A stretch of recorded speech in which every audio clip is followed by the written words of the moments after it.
Pensa naquelas cenas de filme, sabe? Negociação tensa, equipe tática pronta para invadir. Parece um caos total, né? Só que por trás de cada movimento, de cada decisão, existe um manual, um protocolo super rígido. É como um playbook.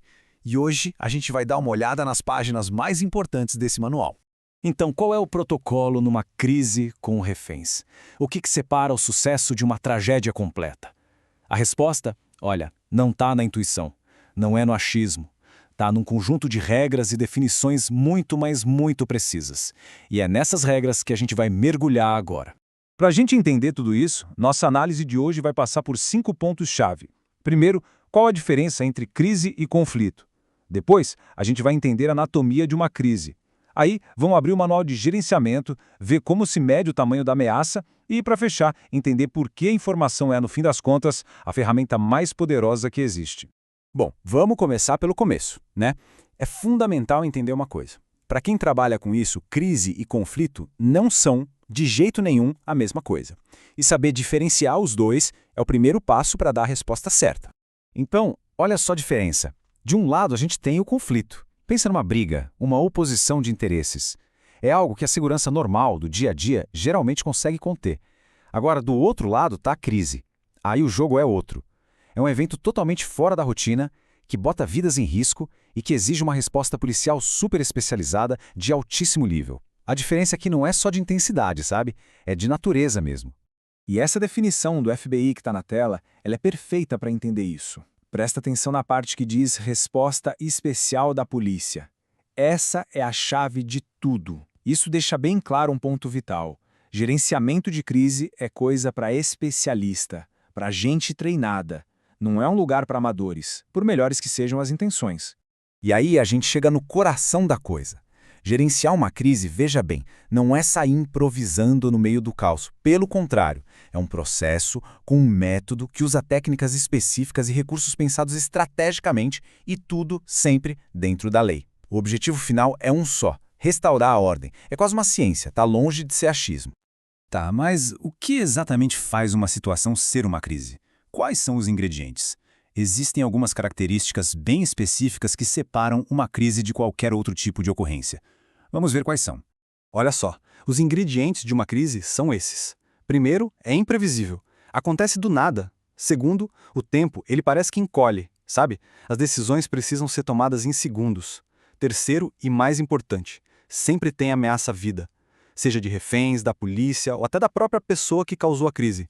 E tudo isso junto força os especialistas a saírem do protocolo normal. Eles precisam criar um plano único, ali, na hora, sob uma pressão gigantesca e ainda por cima pisando num verdadeiro campo minado de questões legais.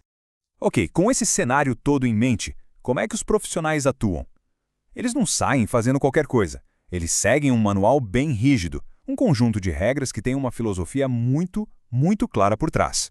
E no centro desse manual, no coração de tudo, tem uma diretriz principal, um norte que é absoluto: preservar a vida e aplicar a lei. Acima de qualquer outra coisa, a vida é o bem mais valioso. Então, proteger vidas é o objetivo número 1, é a missão central. E isso, olha, é inegociável. E como eles decidem o que fazer? Bom, existe um tipo de checklist mental com 3 perguntas que qualquer ação precisa passar. Primeira, é realmente indispensável agir agora? Não dá para esperar? Segunda, o resultado que a gente espera alcançar justifica os riscos que a gente vai correr? E a terceira, essa ação é legal, é moral e é ética? Se a resposta para qualquer uma dessas perguntas for não, a ação é cancelada. Simples assim. Certo. Mas a gente sabe que nem toda crise é igual, né? Então agora vamos para a parte mais operacional. Vamos ver como as equipes classificam os níveis de ameaça para saber exatamente qual é a resposta certa para cada situação. O FBI tem uma classificação bem clara para ajudar a medir a temperatura da crise. Funciona assim. No primeiro grau, chamado de alto risco, a gente tem um assalto ao banco com gente armada, mas sem reféns. Aí sobe para o segundo grau, o altíssimo risco. Aqui a coisa complica.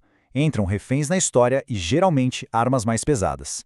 O terceiro grau é a ameaça extraordinária. Pense em algo grande, tipo terroristas com reféns dentro de um avião. E lá no toco, o quarto grau, a ameaça exógena. É um perigo que não se vê, difuso, como uma ameaça com alguma substância química ou biológica, por exemplo.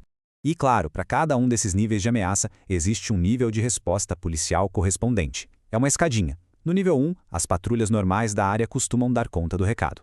No nível 2, já precisa chamar uma unidade especializada local. Chegou no nível 3, a coisa ficou séria de verdade. Aí entra em cena a equipe especial do mais alto comando.